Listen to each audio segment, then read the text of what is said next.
Abusia mo bi akwaba e de baba Grace TV so this is twedi ampo nyanko pa abusia obi a ho ye mesre se obekan ho na like na comment na wa share ama foforo nso enye bi ahwe ye gusu di aweho ye tene so pa ye na ni maweho se mo asi ye man Ghana mu ne day da sorry ya se mo beto Ghana se okọ esremen tifido FM northern part of Ghana ye nana ya o na ye dabon egura dabon na himpon ye yana Mahama Abukari Gariba se oye nya me dia ya amaye nya no da gomba fo ni e wo Ghana e bi biase ba bia e di aweho tene so ye na be ka ho bi ya se nya ko se onye America man we papa ya ma idem da gombo fu na so yakọ esanse de asiem emo ya pa na ya na Mahama Abukari Garibe wona ya na ya we nyam ya ni komo kakra ebusia ene ya na de hye ebusia na ba betu dwa ebechi ma chairman san ma ina ya te se esebi ya na ya betia na ya na title no so de okoba bia ohni bia ne edin ade na kunya ho se oba ya sante a sebi ya kunya kese otumfo ena fe ya man no muzu ya man bi o bi e dasebre obi e bi a osagefo obi e osi ade e oni ade obi e berema na ya na ye enuanom da gomba for him akunya no edin title no that's what we never so as you say ye king of strength na say ahoden ohene ya ahoden ahye ma na ya na ya o nyame de ye wo no afi apem hankono aduasankono mu 1939 ene wo ya na Mahama Abukari Gariba nti so hwe mu a ya na ya o nyame de onya finhia no adi watch enso 87 years ene ya na enya ye e waters for asas so sabia o nyame de na okogbewa ahimfi a de hye de abeto dwase ya na ye nyame de na okopɛ ne kurabe sɛ de eye da gomba for na sɛ dabon wa mamle ni wa majesty no sabia de o hwe kire ya otu anamo eye kumbakuya na yakubu ono ena sabia de na matsem kran ya de hye na ya mamle ni amane bi esefata ya wo de be hwe hye akopem sɛ ebrebedu na yebesi ya na afoforo na obeto aso ama bibia so ayas bibia sɛ de sɛ fata ina ni sɛ dabon sensem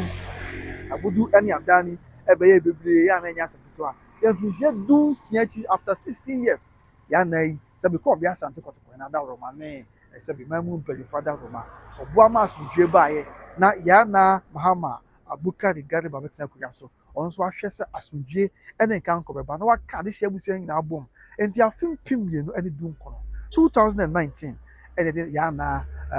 Mahama Abukari Gariba esi akunya so se eye dagoma fo na hen na se dabon na oyempon ya ho 2019 o se akunya so na se o hwe mu a o se akunya so ehia ne so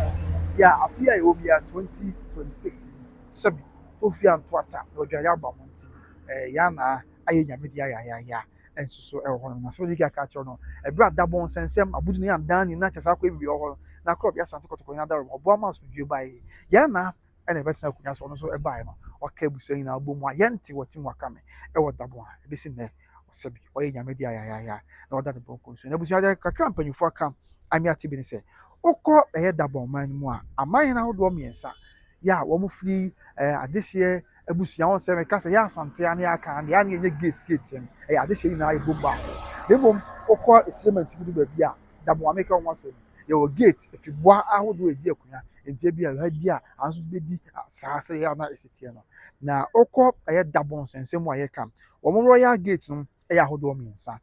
na se bi besre me kamada roma aman he na ahodo miensa free fibua ahodo miensa mu ena wa akonya se wo betumi edi akunya mi nchemu sa it's abre ya ya na ye nyame die aman he bi ti se savlegu man he afei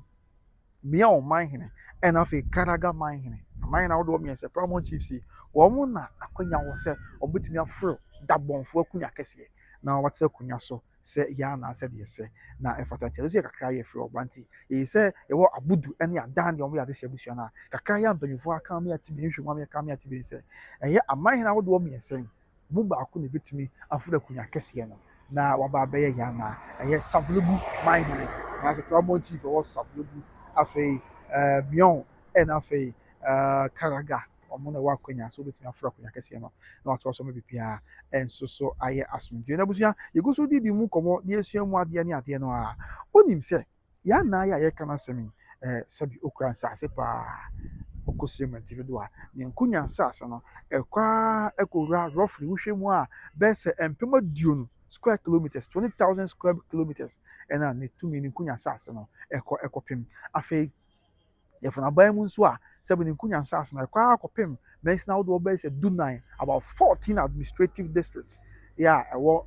Sirima Tivido mantam no ɛna sɛbi ɔhempɔn yi ne nkunya nsase no sɛdeɛ ɔba asante wa yɛ kaa ɛsɛ ɔde asante no kɔde asante mantam nyinaa ahafo mantam nyinaa afei ebunu mantam no fa bi bunu east mantam no fa bi oti mantam no fa bi afei eastern region nso mantam no fa bi saa nso na yɛka yɛn anan asɛm a ɔno nso ɛyɛ okɔ Sirima Tivido a mɛnsini aban mɛnsini no baako bɛyɛ sɛ dunan ɛna ne nyinaa ɛhyɛ yɛ nana ɛyɛ yɛn na ase na mɛnsini yɛ ka ho asɛm baako ne Tamale Metropolis ɛyɛ Tamale Metropolitan Assembly afei Yendi ɛnso so ɛka ho bi afei Savlegu Municipal ka ho bi afei Sagnaregu Municipal no nso ka ho bi afei mɛnsini district no nso Tolon ka ho bi afei Kumbugu ɛka ho bi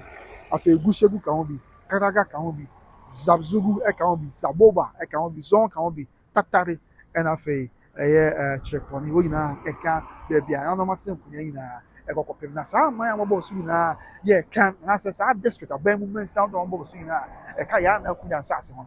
ne nyinaa ahi nkuro ɛne yɛn ti sɛdeɛ ɔbɔ asante mu a sɛdeɛ asante yɛkunya kɛse asante no yɛfi kɔpem nyinaa nsɛmika yɛkunya kɛse ahi nkuro ɛne kumase no saa nso na ɔkɔ ɛyɛ yɛn nuanom dabɔnfoɔ mu a wɔn akunya kɛse no ahi nkuro ɛne yɛn ti ɛma nti wɔn yɛ Tamale ɛka ho yɛ adeɛ nyinaa Savlegu afei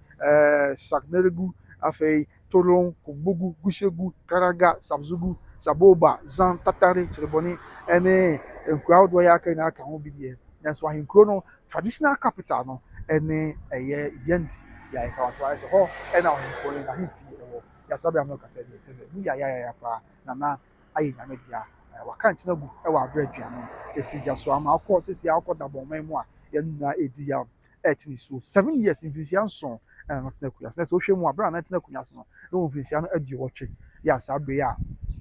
wɔnya mfinhyia no adi wɔtwe nson ɛna sɛbi fofi anto atɔ dwade aba mo nti wayɛ nyame de ayɛ ayɛ sanse yɛwɔ na afi apem ahankono aduasa nkono 1939 ɛna yɛwɔ ɛyɛ Yana Mahama Bukari Garba na busua sɛbi mpanyinfoɔ aka mi ate bie no asanteman ɛne ɛyɛ Mesrɛmika ɛna nanom yɛ a wɔn ɛwɔ dabɔnman mu ɛwɔ ayɔnkofa kɛseɛ paa sɛdeɛ ɛka sɛ asante kɔtɔkɔ no wɔn nso ɛka sɛ anwa kɔtɔkɔ ɛsɛ yɛn nyinaa yɛ adeɛ baako nti afe mpem mmienu ɛne dunkuro mu sɛbi ɛyɛ Yana yɛ a ɔno yɛ dabɔnman wura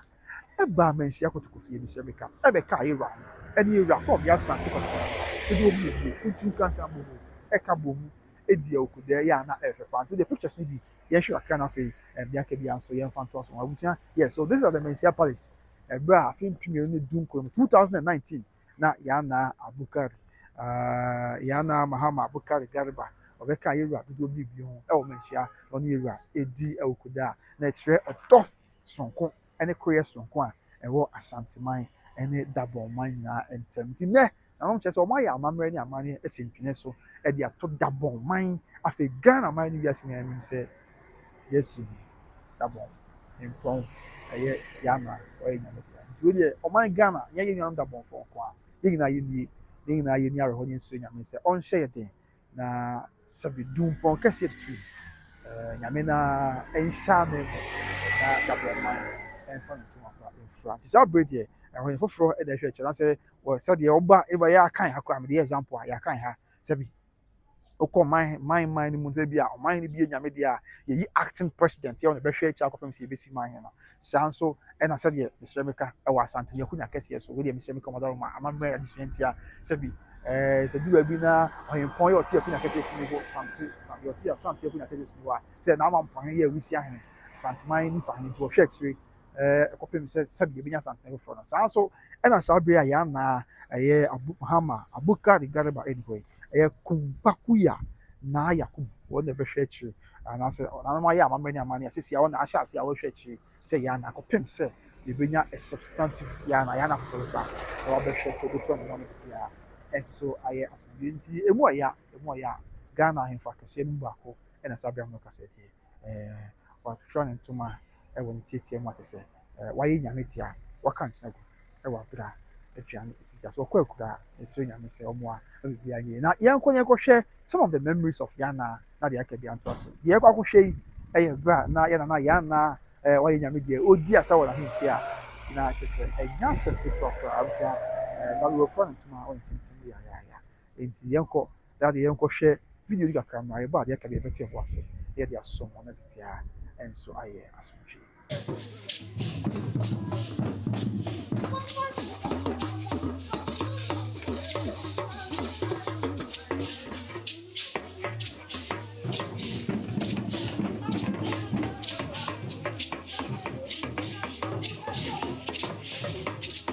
Right, abusuanti some of the videos to be near akɔhwɛ abana ya pa mu ya ɛsɛ yɛbɛka akɔsi sɛ gyame na ho yɛ mmɔbɔ ɛsan sɛ wiase sɛdeɛ etie bi a yɛda amansan owu sɛbi yɛ sɛ owu da amansan kom ɛyɛ dɛ nea sɛbi yɛbɛkɔ ne mu yɛbɛkɔ no ne kyɛ yiwu akyi abrabɔ yɛbɛbɔ wɔ asase so deɛ amanfo bɛka fa yɛn ho ne atɛmɔ yɛ kɔbu akyɛw kɛseɛ no ɛno na hia nti nyame hu nana mmɔbɔ ɔma no bɛka pɔnta na yɛ aka akyire nso ɔnka nyinaa ho na ɔno ne yɛ nkwa ɛne ahoɔden ɛno also yɛabɔ dabɔnfo yi nyame dabɔnfo yɛ sɛ no nyame na ahyɛ mo de wate ɔnkyɛ mo werɛ ɛma biribi ayɛ ɛfam so rest in peace to Yana Mahama Abubakar Garba ɔhene